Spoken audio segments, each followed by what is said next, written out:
In a small hospital room, Sarah felt a battle brewing inside her.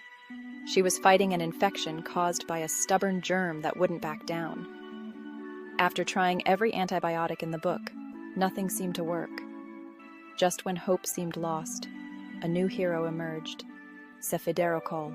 Meet Cefiderocol, a cutting-edge Cidra-4 cephalosporin antibiotic designed to tackle even the toughest infections caused by multi-drug-resistant gram-negative bacteria. Developed by brilliant minds, it was created for the moments when traditional treatments fall short.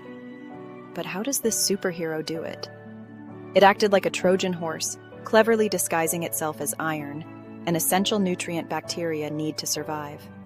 By binding to iron, it sneaks into their fortress through specific transporters. Once inside, it disrupts their cell walls by targeting penicillin-binding proteins. Talk about a stealthy attack. Talk about a yakims.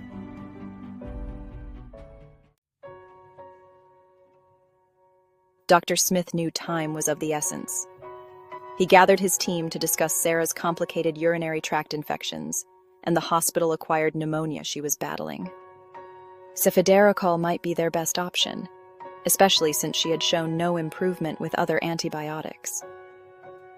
With hope in his heart, Dr. Smith spoke to Sarah's family, reassuring them that Cefiderocol could be their last chance. "This antibiotic is especially useful for severe cases," he explained. "But we need to monitor her closely, especially her kidney function, because this medicine is primarily eliminated through the kidneys." Cefiderocol would be infused intravenously, typically every 8 hours for 7 to 14 days, depending on how her body responded. It's crucial to ensure her kidneys are functioning well, as that's how the body gets rid of the medicine.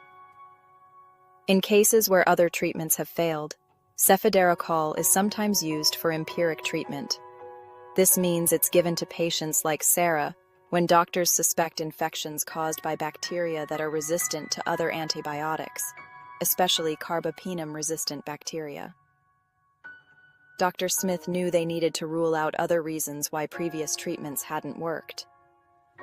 "We must be sure that we suspect resistance," he advised his team, "and always consider the patient's unique situation." Meanwhile, back at the hospital, a team of doctors discussed the importance of using Cefiderocol wisely. They knew that while it was powerful, overusing antibiotics could lead to resistance. "We must ensure that we're using it appropriately," one doctor emphasized. "This helps minimize the emergence of resistant strains and preserve its effectiveness." Look at the data. Some strains of bacteria like certain Acinetobacter are showing signs of resistance. If we're not careful, we could lose Cefiderocol's effectiveness for future patients. It's our responsibility to use this powerful tool judiciously. The team agreed. Antibiotic stewardship was crucial to ensuring that Cefiderocol and all antibiotics remain effective against evolving bacteria. They pledged to educate others and reinforce responsible prescribing practices.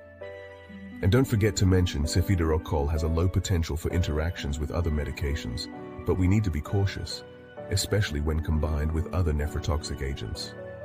This careful approach would help avoid any complications for their patients. Even though Sarah suffered from some side effects like GIT issues, nausea, and diarrhea, slowly but surely, Sarah began to improve. With the help of Cefiderocol, she was regaining her strength. The day finally came when she could smile again, surrounded by her family, laughter echoing through the room. Cefiderocol had proven to be the hero they needed, changing the course of Sarah's battle against infection. In this ongoing struggle, every breakthrough is a reason to celebrate. Together, we can write a new story of hope and recovery.